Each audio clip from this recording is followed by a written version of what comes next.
Hello listeners, this is Kumar, one of the two hosts of this flashback episode of Deconstructing Comics. The other host of this episode was my younger brother Ilango, who passed away last month at the age of 47. My brother visited me in Australia in 2015 and we recorded 2 episodes together while he was here. This one on Takehiko Inoue's Real and the other on a bunch of Transformers comics. He had never recorded a podcast before, and as far as I know, he never did afterwards either. In fact, the idea of podcasts seemed almost anathema to him. At the end of the Transformers episode, he encouraged listeners to ignore the opinions of commentators and to judge for themselves. That episode is great fun and worth a re-listen too, but I chose this one to rerun as a flashback because my brother was both an athlete and a deep thinker. He was a kickboxer and bodybuilder, and he was a voracious reader of prose as well, especially of classics. He really loved Dostoevsky. He traveled often despite, or maybe because of, his frequent health issues, especially over the last 10 years. He was erudite and wise, and he brought insights to these comics that were beyond my experience and deepened my understanding of the material in a way that I wouldn't have achieved without him, and I think that comes through in the recording. It was always like that with him. He was an almost perfectly well-rounded person. There was a period of about 10 years where we were almost opposites and had very little in common, but eventually we reconnected and reached a point where we were able to have these kinds of conversations, and being able to record these episodes with him was a real joy, as it always was talking to him. So I hope you enjoy listening to or re-listening to this episode as much as I did, and as my brother would advise, just ignore our opinions anyway and judge for yourselves. This flashback episode was originally published February 16th, 2015. This is Kumar. And this is Ilango. And this is Deconstructing Comics.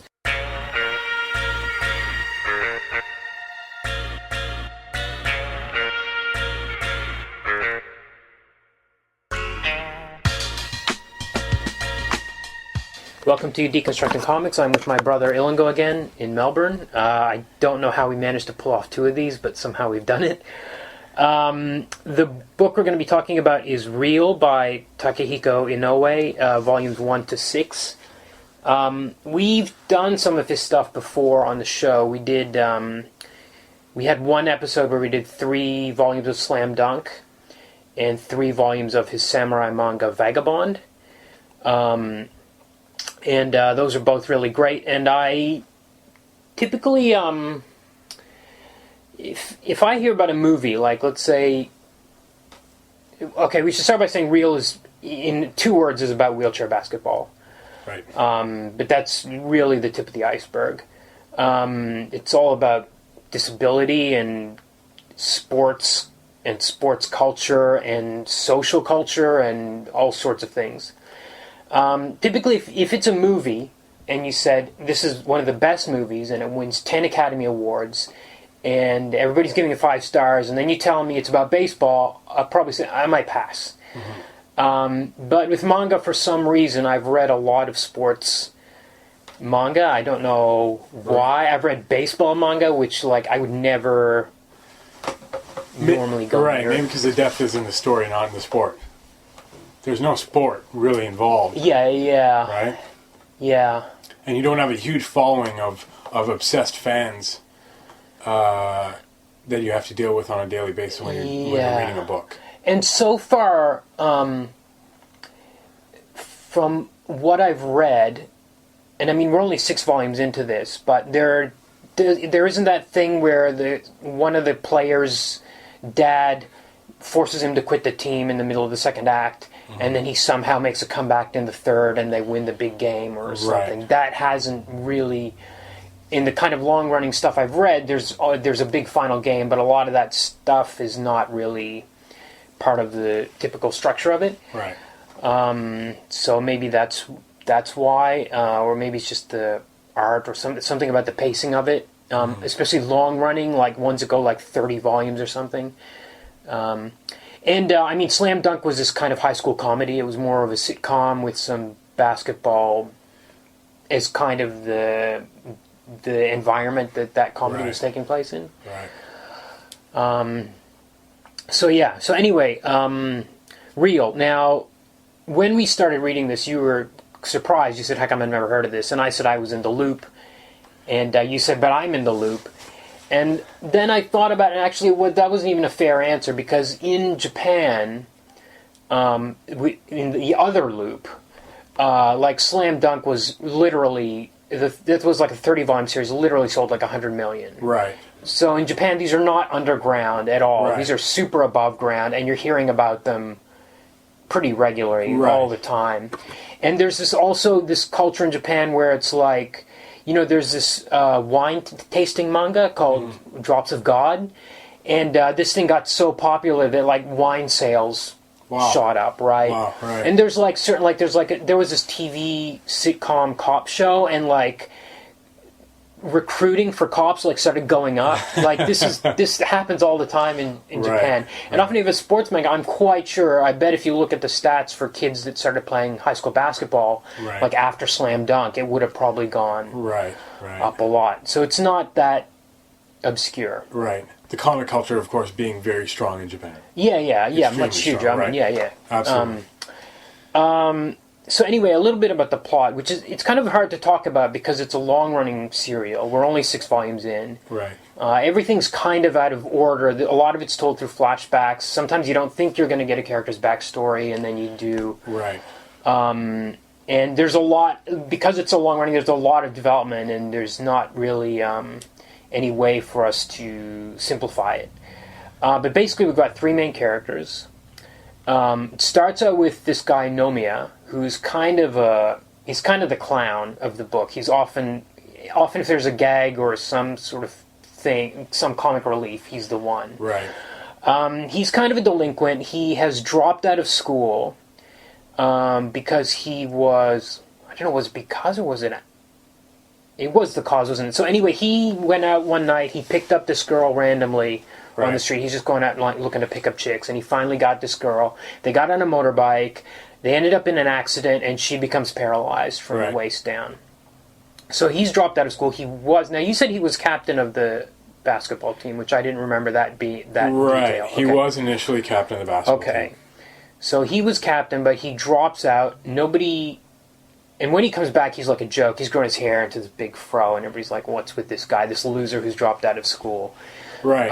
But we have to let our listeners know as well that he didn't just drop out because he had been in this accident. He was already having an issue with getting into fights. Yeah, that's right. Grades. He's a brawler, He couldn't really... Yeah. Actually, when I first started reading it, and you have to get used to the characters and how they're drawn, and, there's no coloring, so everybody kind of has black hair, and you have to get used to what they look like. And when I started reading it, of course, he comes in. This guy is obviously... highly influenced. He loves basketball, and he's highly influenced by the NBA. Yeah. And when he first comes in, he's kind of got an afro like Kobe Bryant, and I actually thought this was an African American player. Okay. And and you have to understand too, as listeners, that this is the first manga that I've read. If you listen to our last podcast, I'm not that deep into comic books, but at least I've read the American comic books. Yeah. And I haven't really touched too much into this stuff, and I thought, maybe this is just the way it's been translated out, and they've given this guy a Japanese name. Okay. And I thought he might be an African-American player. Okay. For whatever reason, exchange, living in Japan, whatever it might be. And he seemed bigger, and he seemed very rough around the edges, and he was fighting a lot. Well, you know what's confusing about that is Kobe got his name because he was born in Kobe. Right. Right? So it's like, okay, this is confusing. Yeah. Why does Kobe Bryant have this kind of name after this Japanese city? But anyway. Right. Absolutely. No black spiked hair. He just seemed very big, very muscular, and he seemed to fit the stereotype of an African American player in the United States. Okay. Baggy pants. Right. Jersey. Right. Well, he's into that, the whole fashion, like he's absorbed that style. Absolutely. Everybody else in the school seems to be wearing a black suit, almost uniform-esque, very well dressed. Yeah. Anybody that's hanging out on this basketball team and following Takahashi anyway. Yeah. Right. Yeah. And he's kind of a sad sack character too. He never has money.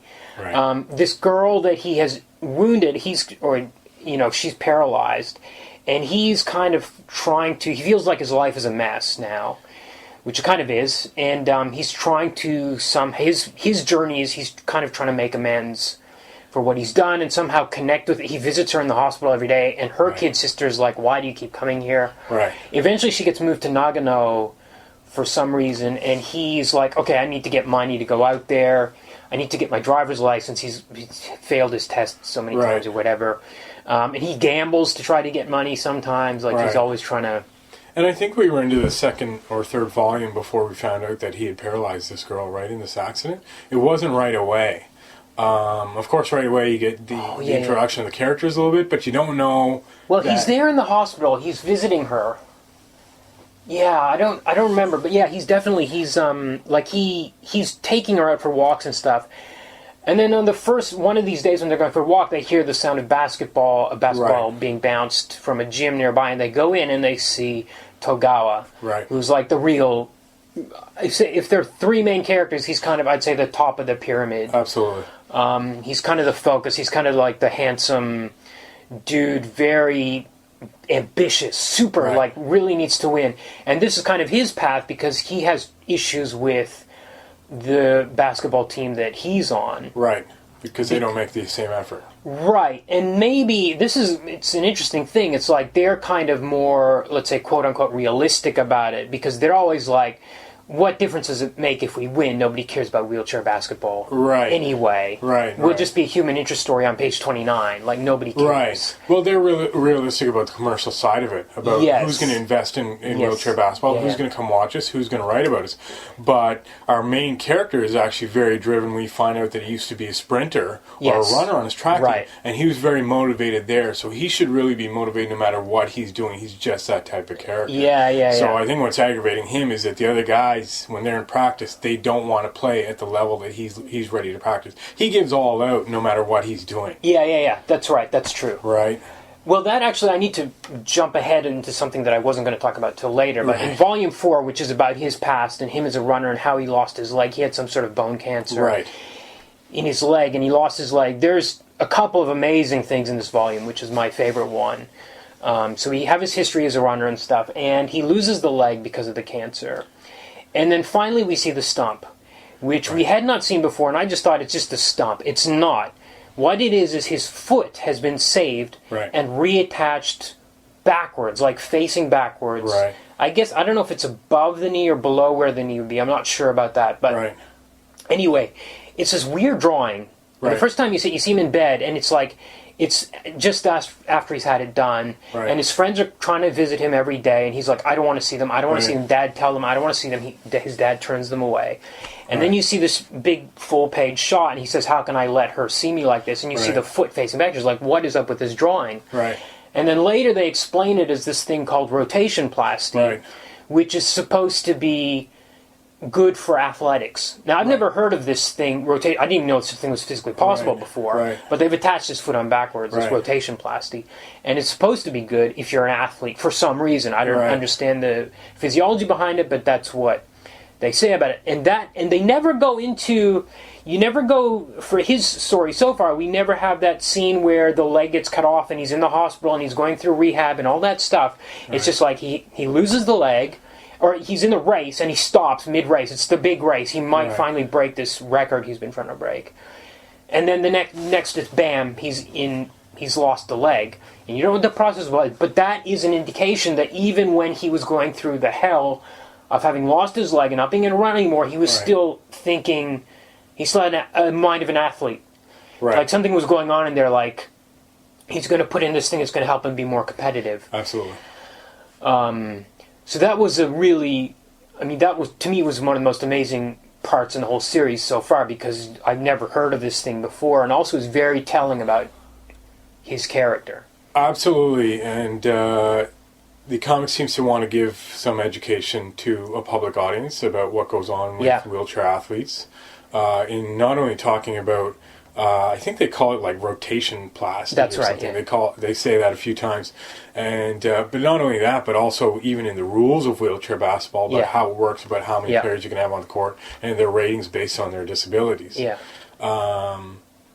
Which is very important for me. Again, I'll tell your listeners, this comic really touches me very close to the heart. Because my best friend and best man in life is in a wheelchair and has actually played basketball at the national level for Team Canada.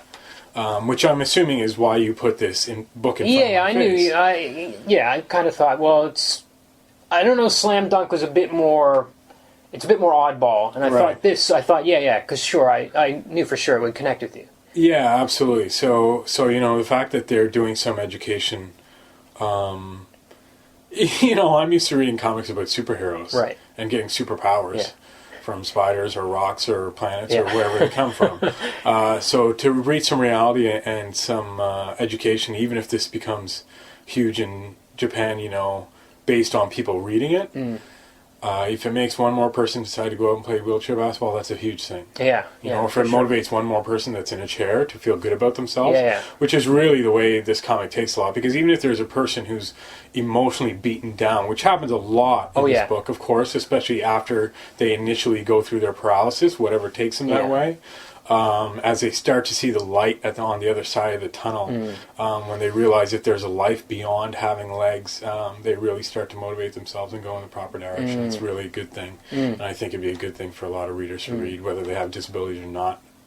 For sure. Right.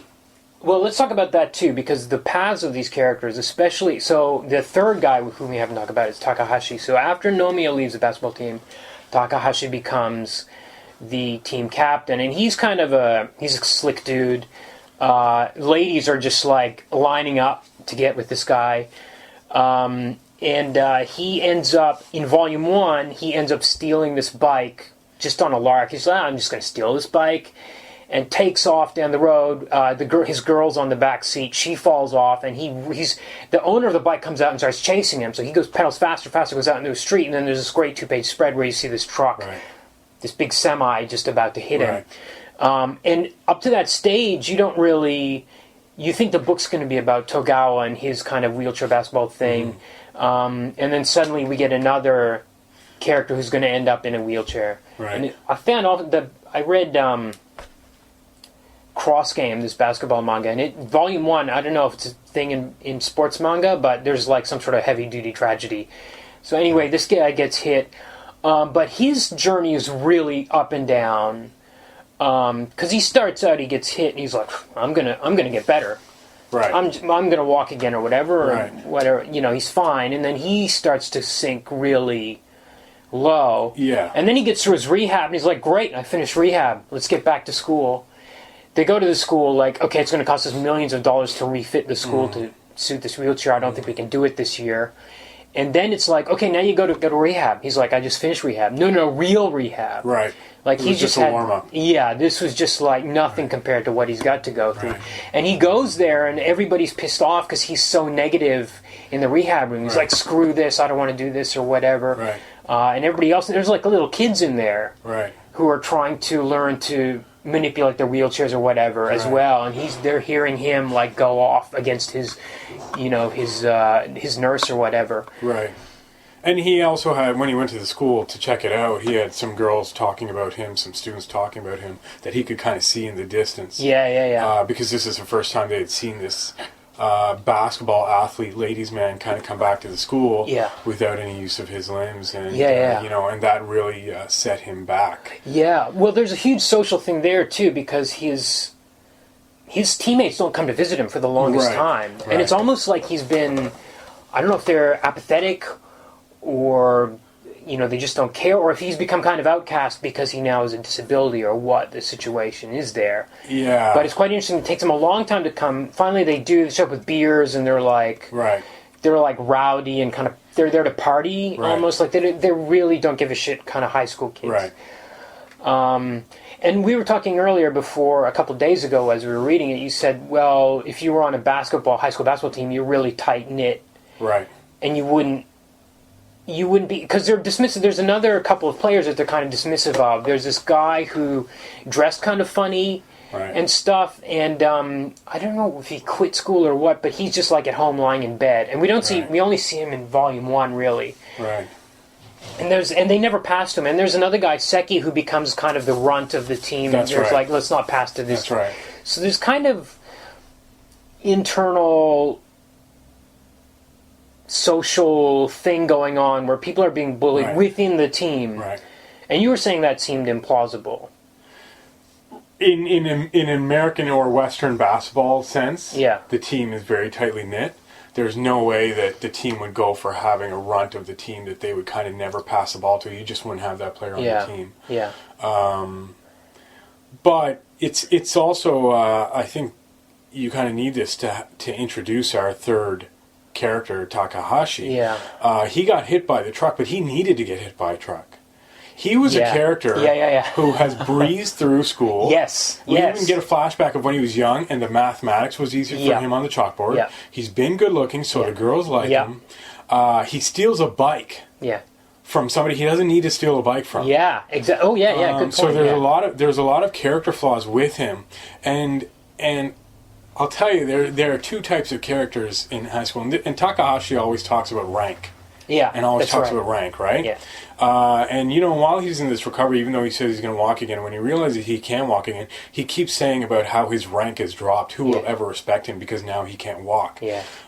There's two types of very popular characters in school at the high school level, and one is a Takahashi guy who will talk other people down and feel good about himself. He does that, and this is another reason why those players don't come and visit him. Mm-hmm.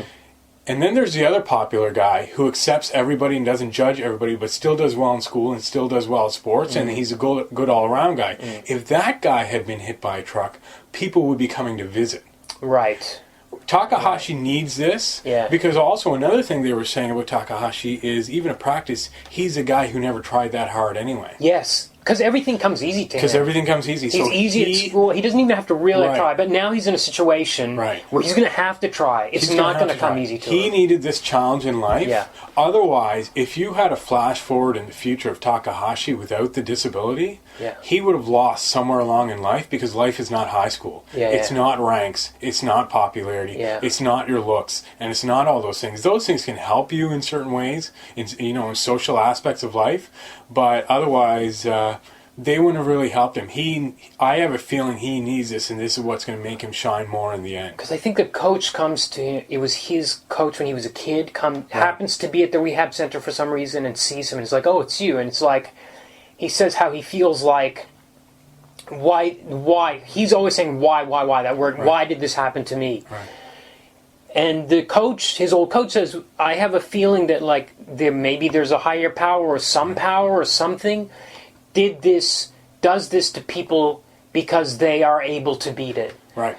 So it's like the power is in him to somehow get over this, and that's why it's it's happened. It's a real wake up call for him too. I mean, you can have everything one day, and it can be completely lost. And he needed that because he was really walking over everybody else. Yeah. A girl had given him a love letter in the school. Yeah. While he was still Mr. Popular, and he basically threw it away. Yeah. He didn't even read it. Yeah. And she's the one that's coming to visit him at the hospital afterwards. Yeah, that's right. Yeah. So there was a lesson he learned. When he got hit by that truck, I was like, okay, well, this kid needs this. I said that right away. Yeah, right. Because when people go through those big... I said this about my best friend, and it could have gone two ways. He could have either decided to drink himself to death, or he could have been the most ambitious person that ever happened. Yeah. And when he fell off that bridge and broke his back and ended up paralyzed, he came out and was more ambitious than he had ever been in his life. Yeah. More so than we were younger. Yeah, right. Yeah. For sure. So. Well, there's kind of an interesting thing there too, because it's another really amazing thing about this book is how it affects the families around these people when they become disabled. Right. So, Takahashi's mother, she's there for him. And she's cleaning toilets, literally cleaning toilets to pay the bills. Right. And one day in his self-misery, self-pity, he's freaking out at her and he says, drop dead. Literally says drop dead to his mother. And then we see her several pages later, and the apartment's just filthy, and she's just surrounded by empty beer cans, and she's drunk herself into a stupor. And this is what her life is now since he has told her to drop dead. That's right. She was probably doing everything for him. Yeah, for sure. And meanwhile, Togawa's father, when he gets his thing... Now, Togawa's mother has died previously at some other stage, and I think maybe, is it said she died of cancer as well at some... I can't remember, but anyway, she's passed away. And initially he's like, okay, you got to play the piano, because I tried and I failed as a kid, but you're going to play the piano, you're going to be awesome. And he plays the piano, he doesn't really like it. His thing is he wants to run and track. Right. And you think it's going to be one of these cliches where the dad's like, no, you have to play the piano, when he discovers him running at school, running. Right. Because he goes there and he's late coming home or whatever, and he sees him running track, and he's like, oh, this is what you have to do. Right. You have to do it 100%. Right. And he's almost like overcompensating for the death of his wife, because when he loses the leg, he's like, you're gonna be an awesome basketball player or something, right. Like that. He's like totally. So all the parents are even coping with it in different ways. And some of them not so well as others. Well, I haven't seen any of them coping very well. In a sense, like, they all have these lives that have kind of gone in through some turmoil. Yeah. It seems like there's almost a double picture beyond there. If the book wanted to dig deeper, it could go into personal lives of each of those parents. Yeah, because also, Takahashi's father had disappeared 8 years earlier. Right. Him and his mother had separated, basically, but he took off. And he's like, when's Dad coming home? He's not coming home. Right. And they played basketball together, and there's this great sequence where you have his memory. So he's 17 at the time he gets hit. He would have been like 9 when his father took off. Right. And it's kind of shadowy figure. There was always in the backyard. They've got a basketball net up on a tree in the back. His father handmade. His father's tall, handsome, from what you can make out of his features. This guy shows up. He's short, scraggly, kind of a squashy kind of face. He's become a potter. Right. This is not a kind of basketball hunk kind of guy. Right. And he ends up taking Takahashi out to his place to stay for a while. Take him out of the hospital for a few days. Takahashi ends up with a kind of tougher doctor. Right. This strange little character that shows up. And he takes him out there, but there's things he has to do. Like, he has to roll him over every 3 hours in bed so he doesn't get bed sores. So he has to set an alarm to wake up every 3 hours. Right. He has to rearrange his life completely to deal with what has now happened to Takahashi. Even though he's been distant from it for 8 years. Yes. Really. Yes. Effectively. He's come back into his life after 8 years. Yes. He still has to cope with it, which was another amazing kind of... And Takahashi isn't really game for... He goes out just to get out of the hospital, but he's not really game for it, because he's like, you're not a father. You haven't been around for 8 years. Yeah. You've been gone. Yeah. Right? And, and we even talked about the parents, but have we even seen Nomiya's parents?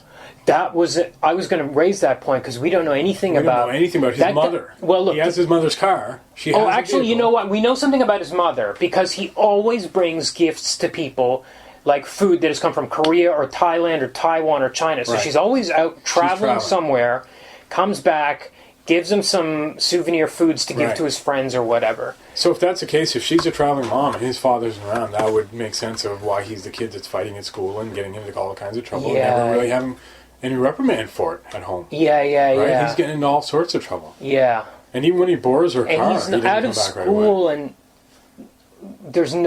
you've never seen any pressure for him to get back into school. Absolutely. He's done. He's just as far as he's concerned, this is his path. Yeah. That was his path to ruin, and now he's kind of trying to work his way up. And there's a great moment where he comes to visit Takahashi. He's one of the few people that shows up. Right. And you think, because he visited that girl in Nagano, and it was big. Like, he secretly visited her there. He snuck over, secretly peeked around the corner, saw her in rehab, felt terrible or whatever, and wasn't able to visit her, and comes back to Tokyo, goes to see Takahashi in the hospital, and you almost think like he's going to try to redeem himself through Takahashi. Right. And it's like, no, that's not even... Right. There's no hope of that. It's that's like romantic movie thinking. Right. To think he could come in and just save this guy's life and somehow that's going to redeem you with the girl. Right. And it's almost with Takahashi too. It's like as soon as that accident happened, you think, he's going to be on the wheelchair team, and they're going to form this super team and win the finals or whatever. Right. But it's like, no, this guy's got years before he can get in a chair and roll around and catch a ball and do all that stuff. He can't sit up right now. He can't. Yeah, he might never end up. Yeah, that's right. There's a crazy, horrifying scene in the book where he really loses it and he crashes through a window at the hospital and starts stabbing himself in his legs. Yeah. And the blood's pouring out. And he's like, I can't feel anything, and he doesn't care. He's just like, right after his dad came and gave him the pot. Yes. Yeah. Right after his father showed up after 8 years. Yeah. Because the doctors or whoever had called his father and said, or the mother had called his father and said, you need to come see your son. Right? Yeah. Yeah, a lot of depth. Yeah. So there's a lot there's a whole lot going on. We're 6 volumes in, and like I said, it's all out of order. Some of you get through flashbacks, and you think you know, about Togawa and his stump, and you think, okay, he lost his leg and whatever, he plays wheelchair basketball, but there's a lot more going on there, which we don't get until... And more characters introduced, and lots of influence, and there's always characters that have turned something around for those main characters, right? Right. Tora, okay, so this guy was a great character. This is another kind of hunky, handsome basketball guy. He shows that, I think he was in... Because he wheels right up to Togawa. Togawa's just had his surgery. Right. And, like, feels his stump. Right. Like, just reaches out and grabs it. He's like, I knew it. Yeah. You know? And it's like, well, Togawa's like, what's up with this guy? And then the other guy, who's Yama, shows up behind him. He's like, hey, you had that done too. And he's like, what's going on with these guys? And this guy, Tora, is actually running a tattoo studio, and he's got this team. The Tigers, this wheelchair basketball team. Right. And when Togawa sees that Tora has also had the rotation plasty done, that's kind of a thing for him. Right. And that kind of inspires him. But also, for me, there was a beautiful... This is also in Volume 4, which is my favorite. There's an awesome moment where you get to see one of the wheelchairs. It's just a panel, almost probably 3/4 of a page of the wheelchair. Now, I don't know anything about wheelchair basketball. I don't know anything about these wheelchairs. Right. But you look at the way this thing is drawn, and it just looks lethal. Like, she's a predator. Right. This thing is a killer machine. Right. And it's just like, it stops you for a second. It sent chills down my spine. This wheelchair, it looked awesome. And even the characters start talking about it like, this is a sports machine. Like, that's right. Because when Togawa sees it, the wheelchair itself kind of, because he's been in those regular wheelchairs, that's kind of inspires him. I want to use that thing. Right. Yeah. And as an outsider, if you really think people are playing wheelchair basketball on the wheelchairs that you see people wheeling around at the mall, it's not the case. The wheelchair basketballs have the wheels angled out at the bottom. So they're much wider on the bottom and much more near on top, so you'll never really tip. You need to be able to turn on a dime. I think there's even a scene, was it Togawa? I think it must have been, where he was in rehab. It might have been when he's about to join the Tigers, but he has a flashback to rehab, and they had kind of they had basketball there, but it was just like rehab basketball, and they were just in regular chairs. And he's looking. I think it's when he sees that chair, he's like, "This is not like what we had in rehab." Yeah. And that was a big influence for Togawa. Tora was, because of course he had the tattoos, he had the women, he had the good looks, he had everything going on. He was making money, no problem, and he gave him his chair. Right, he gave him his chair. Yeah, that's right. The tiger chair, And the tiger stripes. And Togawa kind of got to take over the Tigers. It's unfortunate that Tora actually takes off to America, so he couldn't continue to influence Togawa, but it was good for Togawa, because Togawa could kind of take over the Tigers as much as he could. To the point of this frustration, though, where the other guys... Where he quit, and then he comes back, and did he even clock someone? Or was that, am I thinking of Nomiya? Nomiya punched someone out on the team, I think. Nobody punches, a lot of people. Everybody, even on the street, he's just like running around, he's looking for a fight. Yeah, 100%. 100%. Even though he's trying to he's trying to be a better person, but he's always like, come out here and fight. Well, people driving by in vans. Even that's debatable, because the girl who Nomiya has paralyzed. Now, he just picked her up on a bike. He tried to pick up a couple of girls on the bike. She just happened to be the unfortunate one who got on the bike. Right. Now, she gets on. She's paralyzed, and he's trying to visit her day in and day out, and a lot of times she's not talking. Yeah. But when she does say something, she actually says to him, well, you're doing this for yourself so you can feel better. Yeah. And that's actually true, and he knows it. Yeah. He knows it. He's trying to get the guilty feeling off his shoulders by visiting this girl. Yeah. Not really, truly doing a selfless thing and helping her to the next stages of her life. Yeah. You know? Yeah. She's interesting, too. I can't remember her name, but I find it interesting because they get into this big argument out in Nagano where he takes her for a drive, finally. And he starts blaming her for, like, why'd you get on my bike? Why'd you get on my bike? So it's always that why question of, like, whether anyone would ever deserve that. Yeah. Or whatever, who's to blame? Well, she's blaming him 100%, and I think if you're really trying to, the thing about Nomiya is he wants to change. Obviously, if he's not going to high school and he's having a hard time keeping a job or getting a job, or he's probably having a hard time eating or having money in his pocket. This girl really it's hard to take people constantly calling you down. And even when he goes to Takahashi, who's lost the use of his legs, Takahashi's still saying, you're a loser, you're still below me, blah, blah, blah.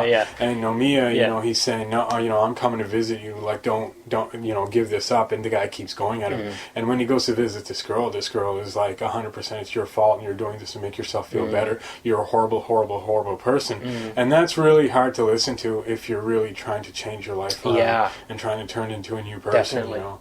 And I think that's why, because otherwise he wouldn't have, even when he walks away, he's like, you know, you can tell he feels bad about arguing with her, putting any blame on her, where she's in this chair now for the rest of her life. But he did have to say, and he is right in saying, she did choose to get on that bike with somebody she did not know. She didn't know how he was going to drive it. She didn't know anything about him. That's right. You know, he could have done something much worse. He could have taken her to the backwoods or some back alley and raped her, for that matter. You know, she doesn't know. And so we don't really know her backstory yet. Why would you get on a bike with somebody that you don't know? Right? I think she was kind of probably at the same level that he was in terms of being a bored high school kid that was just like looking for some kicks or whatever, hanging out. This guy comes along, she kind of likes him, he's kind of burly or whatever. It's like, I'll go for a ride with you or whatever. That's right. Buy me some drinks or whatever. You know? Now she's painting. Was she painting before? Yeah, I don't know. Right, now she's painting, so maybe that's opened up a door for her.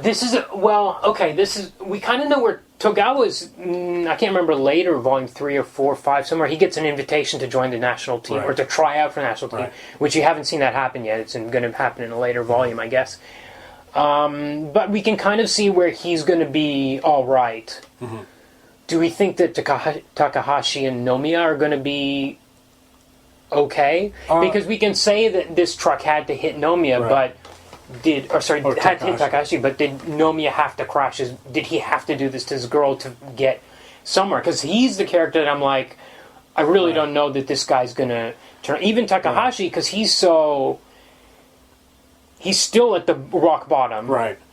I think the coach coming to talk to Takahashi and saying, you know, maybe God did this to you because he knew you could beat it. You know, I think that might be a foreshadowing, in a sense. But so I think Takahashi, he's so motivated. Once he realizes he has to either live and die with this ailment. I think he will push through because he is so focused on rank. He's going to need to come to the top of something, some way. But maybe he has to get rid of that idea of rank. Absolutely. He's going to shake that by being in the wheel. That's part of what's going to get him through it. And he's even realized now that his father, who he's distant with and kind of saying, you know, you're never really a dad, but he's also been impressed with his pottery. That's right. And so he has some fame as a potter, a little bit of fame. Maybe this is something I can do, you know? Again, it doesn't have to all do with the limbs. Now, with Nomiya, where he's always had a struggle and is continuing to have a struggle, and even as he's trying, he's having a struggle, it's hard to say if he's going to come out at the top in the end. I think it might depend on how many volumes there are. But you can have a character where everything bad happens. But I always like to say every dog will have his day. Right. So at some point, even though he's got his license, that was a big moment for him. It seems to be a big deal. Even though Togawa beat him to it with one leg. Yes, Togawa beat him to it with one leg. This guy finally got his driver's license. Every dog will have his day. And I think with him, it may even be a relationship with the girl that he's injured. Because she has been thrown away by the doctor. Right. She likes the rehab doctor. He's kind of pushed her off now because he has a family at home. So she's disgruntled about this guy, and so she's almost like, her hands are up in the air, like, now this guy doesn't like me, and I'm in a wheelchair, and blah, blah, blah, blah, blah. But Nomiya continues to come back and see her, and Nomiya's feeling bad about himself, but he also thinks this girl is pretty. So there's a chance that it could be love that is his retribution in life, right? Because he doesn't even have a girlfriend. This guy was the captain of the basketball team. Even the bad guys in school, if they're the captain of the basketball team and the tough guys get girlfriends too, right? There's girls that find that exciting. Sure. So, but he doesn't even have that. So this might be his connection with this girl. Yeah. Well, that reminded me that he was initially attracted to a character we haven't talked about, which is this girl that Togawa grew up with, Right. who was his friend through and through and was there for him, trying to visit him. Right. Even when the other friends stopped trying to visit him at home, she was coming every day, Yes. brought him his school stuff, his papers to register for the next Yes. year. And she's come up with him, and she's kind of managing the Tigers Yes. team. Azumi. Azumi, yeah. She's a really great character, too.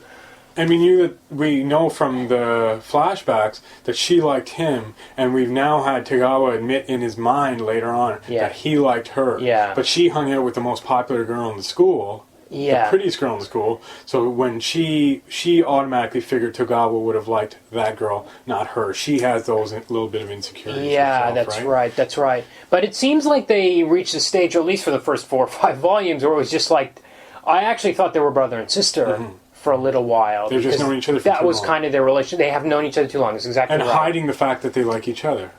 Yeah. And I think that this will be... And he was really ashamed of his leg, too. That was a big Absolutely. thing, because he was like, how can I let her see me like this? Absolutely. And, that was the, and this is the kind of thing that happens to these girls that hang out with the most popular or the prettiest girl in school, is they feel like they're always passed over because the guys always like that girl. Right. So that's where Azumi is standing. Right. So she's never told him, he's never told her. Yeah. Here they are 8 years later, whatever it is later, Yeah. and they've been friends for so long that they never thought about bringing it up. Yeah. Right. Yeah. Yeah. Coming up, how real gives you the feel of a basketball in your hands and how it represents sports action. Discussion of what Scott McCloud called aspect-to-aspect storytelling, and more. This is Tim in Tokyo, urging you to become a patron to Deconstructing Comics. Give us a set amount each month by going to deconstructingcomics.com and clicking on the Patreon link. If you don't want to make a monthly commitment but still want to throw something in the tip jar, you can send a one-time donation of any amount through PayPal. Just send it to the email address donate@deconstructingcomics.com. Edward and Alphonse Elric, as a result of attempting the forbidden act of resurrecting their mother with alchemy, have paid the price. Edward lost an arm and a leg. Alphonse lost his whole body, his soul now attached to a suit of armor. Together they search for a way to make their bodies complete again and uncover a deadly plot by their country's military rulers. That's the concept of Hiromu Arakawa's Fullmetal Alchemist, one of the best manga ever made. Tim and Patrick are rereading Arakawa's masterwork in search of interesting sound effects, translation errors, goofy humor, and, oh yeah, a great story. The podcast is The Law of Equivalent Exchange, a chapter-by-chapter look at the manga Fullmetal Alchemist. New episodes every other Monday, wherever podcasts are found. What are you willing to exchange? Let's talk about Yama, too, who is the other guy, along with Tora, who helps Togawa get into wheelchair basketball. Because at the start, we don't really know who this guy is. He's bedridden. I think we know that he used to play wheelchair basketball. They talk about, he reminisces about some games with Togawa. Right. Togawa doesn't really remember the old games or whatever. He's like, he's thinking about the next game. Right. Yama is initially he's in bed, and there's this part I loved where he talks about he gets a basketball and he talks about how he holds it in his hands. He can't play anymore because his condition is getting worse, whatever it is. He talks about the pebble grain, how he loves feeling the pebble grain. Right. And that was so great because a basketball really has a unique texture. It's not like a soccer ball, your sofa might be made of something similar. Right. Almost, Right. And even if you haven't played basketball in a long time, you know that feeling. That's right. And you can understand how that would fill you with a certain feeling Right. that would be comforting or whatever. Right. You know what I Absolutely. mean?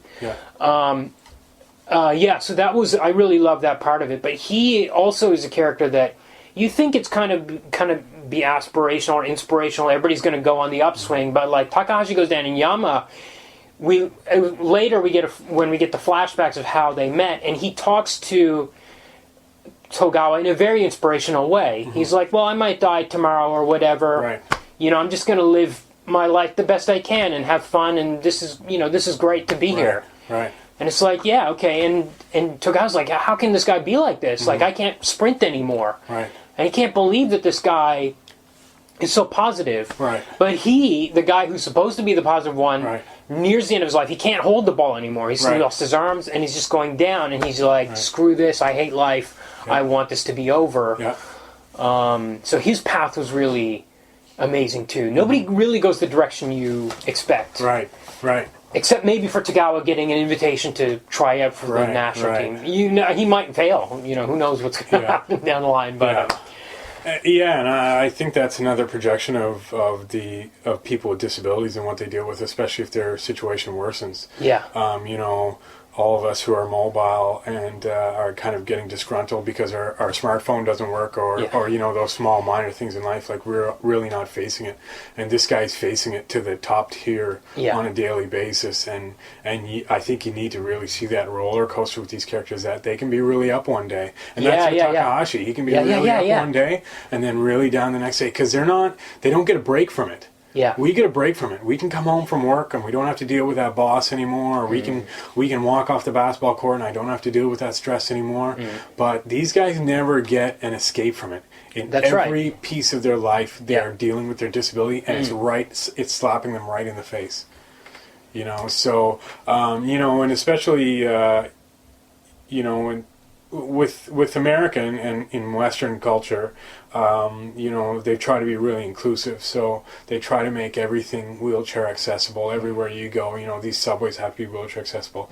Even with my last employer, where we had 400 employees, they always talked about accommodation. If we have one employee that can't get through a certain door, then we need to open up the door and not get rid of the employee, which is something that is really modern day thinking. I think even if you go down 20 years ago or what they're showing now, which I'm assuming is like a current day Japan. Yeah, in the high school, it's not. They can't deal with it. They can't even deal with it. And they look at the budget. Right? They go around about all the things. They make a list of all the things they need to change in the school. Okay, we need a ramp on these stairs and this and this and this, and they're looking at it like, we don't have this in the budget. Absolutely, it's levels of archaic culture, I guess. I mean, if you look at somewhere like where our roots are from, if you look at India, and somebody might drown their baby because they have Down syndrome when they're born. This is just another level of that. Like, oh well, he's in a wheelchair. Well, he's useless in life. So why even accommodate him? We'll just kind of throw him off here, and not do anything for them. But it's really. I can say it again about this comic. I thought I was starting to read it just for the wheelchair basketball, and then it's had a lot more depth for me than anything that I've ever read. Yeah. Oh yeah, I agree on a lot of levels. It certainly does. And it helps that it's so long. And we're only up to 6 volumes. I think there's 12 out. Right. My guess, based on Vagabond and Slam Dunk, it'll probably run about 30. I don't know for sure, but we're still kind of at the beginning of it. Another thing I wanted to say about Takahashi, too, which I was reminded of when you're talking about that for some reason, he gets a couple of full frontal nude scenes post-accident, and you see the condition of his legs get worse. He's almost the most vulnerable, hopeless. He talks about how he shits himself and he doesn't know that he's done it. Yeah. That's when he thought he was done rehab. He thought he could go to school on his own. And then he kind of laughs at himself. He's like, oh, I guess so. I shit myself and I can't even... Yeah. And then the nurses come in to wash him and he's so ashamed of it. That stuff was great. Okay, one other thing completely way off the charts that I want to talk about with it is... how did you feel about the art? And particularly, I'm interested in how we portray sports in comics. Because I think it's like probably the worst choice of medium, other than musicals, which would be worse in comics. They've never done it in the States. They do it in Japan quite a lot because you've got hundreds of pages to work with, and you can spend 3 pages on a single shot or something like that. But how did you feel about them as a former basketball player yourself?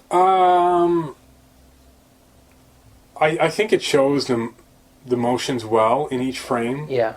Let me tell you, I think that the artwork in these books is also brilliant. Yeah. I'm not just giving this 100% based on certain pieces of it and the depth of the story. Yeah. I actually looked into the front cover to see if the artist was the same as the writer, and it is. Yeah. Which is extremely impressive. Well, that's the way they tend to do it in Japan. Well, it's very impressive to me. It's not what I'm accustomed to. Yeah.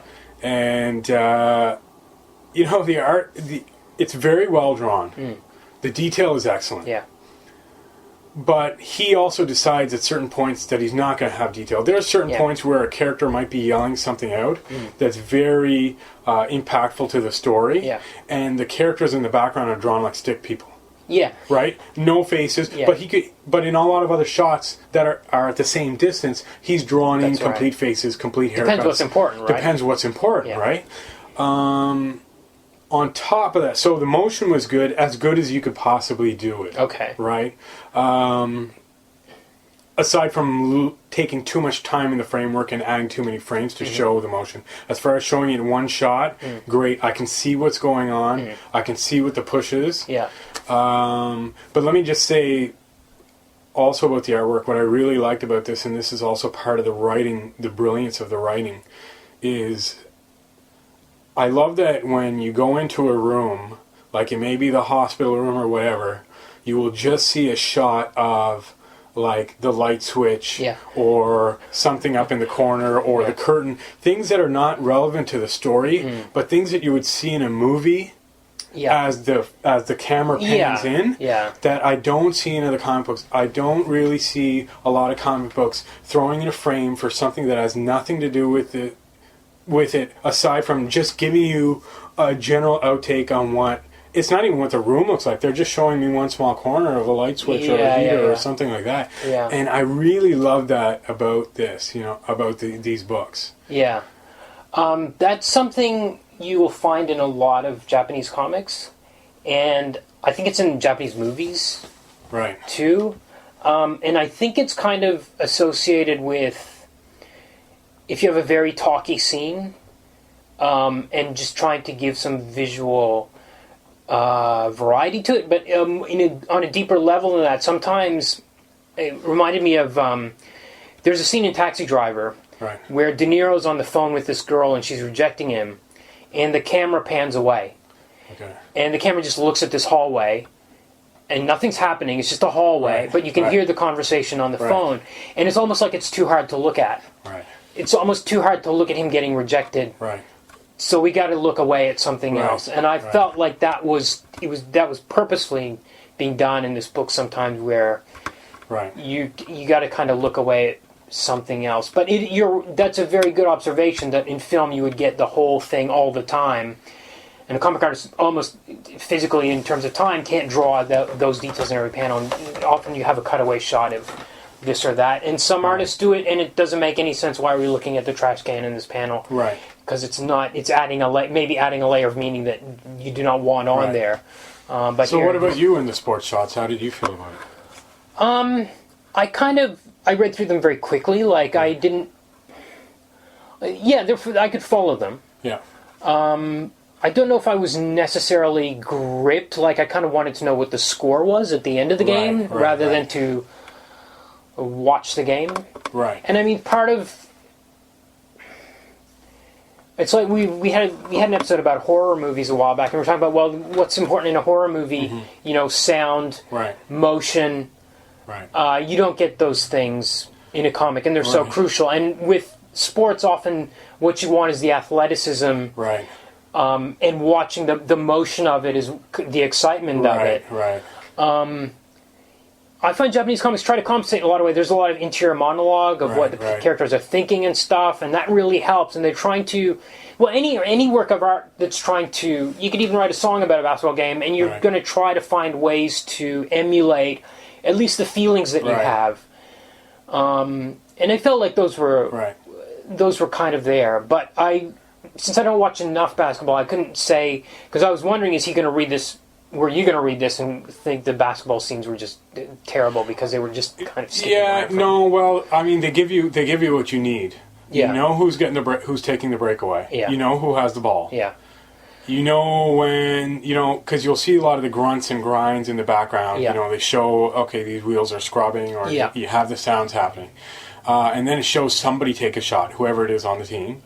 And then it'll show either a swish or the bonk off the backboard. Right? So you have everything that you need. The only thing, the only comic where I felt like I needed that motion in one panel where I was really impressed with it was the Dreamwave Transformers. Okay, yeah. And I think I talked about you to those comics, but they were so beautifully drawn, and I didn't find as much depth in the storyline. Yeah. But they were so beautifully drawn, I could see a transformation happening in one panel. Yeah. Right? But that takes a lot of lines of movement, and a lot of different things like that. Yeah. I think this gave it everything that you needed to get. Yeah. It's at least better than listening to it on the radio. Which is how people still listen to cricket games in Australia. Yes, and baseball games. If you get Sirius Radio, satellite radio, people are listening to baseball and basketball games and stuff on the radio, which is wild to me. Yeah. I'm a child of television, I guess. Yeah. But yeah. Okay. So it's goddamn amazing. Is there anything else we want to touch on that we've failed to hit, or any final words? I don't know. If you haven't read this book, I'm sure our conversation would sound like we were all over the place. But the book is all over the place, in a way, structurally. The book is all over the place. Yeah. I don't know, maybe you can educate me on this. Maybe the manga is famous for doing this also, but there's a lot of panels here where people are having conversations, and there's a flashback. It's their thought. Yeah. It's a one-panel thought to something else that happened in an earlier volume or earlier in their life. And it's just stuck in the middle without any reference to it. And if you haven't read the previous volumes, you wouldn't even know what that panel was for. Again, just purely brilliant to bring me back to that point, and to give me a real first-person perspective to what's going on in this conversation without narration. I think much like the cutaway panels to different things in the room, I think he's really smart about the way he reminds you of. He shows you what a character is thinking with a flashback panel, which is just plop in the middle of a sequence. He's in another conversation. He's in a conversation, suddenly you get this scene you saw 2 volumes ago, and you can kind of get what's going through his head and what he's trying to. I could go through every page and talk about these books. And I'm hoping that it continues to say that well, because I'm going to continue to read them, podcast or no podcast. I'm going to continue to read them, and all I can say to your listeners is really go pick it up, because there's so much that we can't touch on. There's so much depth to this book, and there's a lot of emotional strain that goes on, even with reading it and really getting into the characters and their lives and what they're thinking. And the author, he does a great job of bringing you into those lives. Yeah, I think it's a world that you really don't know about. Even if your best friend plays wheelchair basketball, it's like 100%. Yeah, you'd really. It's almost as much as any fantasy or science fiction. Just this is a whole new domain. How much in this lifetime do we get stuff that we don't, that hasn't been touched? Yeah. Like that chartered piece of the world in Antarctica or something that hasn't been touched. That piece of rainforest that hasn't been touched. It's a rare thing. It's the reason now you see comedians with shock value. Yeah. It's just hard to come up on stage and do something different. Yeah. That's why shows like a Family Guy, they're always pushing the button. They're always pushing to the next level. So for this to touch on something, I mean, I don't know how much we have. The only thing I can think of is that documentary Murder Ball that came out about 10 years ago about wheelchair basketball. But you don't really get anything about the guy's disabilities. You just get how brutal they are on the court. Right. That was really what that movie's about, and the insanity of the coaches. Right. Yeah. And we were talking the other day, I mean, as far as wheelchairs go, I mean, I only remembered Professor X. Yeah. In comics, yeah. Right? Yeah. And I mean, that's just random. That's true. Now that I think about it, I can't really think of many. There was a DC character like Batgirl. After her spine got wounded, she ended up in a wheelchair. She became a hacker. Right. And she stayed in the wheelchair? For a long, long time. I think they rebooted it. Right. But for about 20 years of comics, 20 or 30 years, she was in a wheelchair. She was in a wheelchair. As a hacker. Yeah. She was like not a hacker. She's like the computer expert. Maybe she did some math. I didn't read any of those, but anyway, yeah, it's totally unique. 100% unique, and that really impressed me about it. Okay, cool.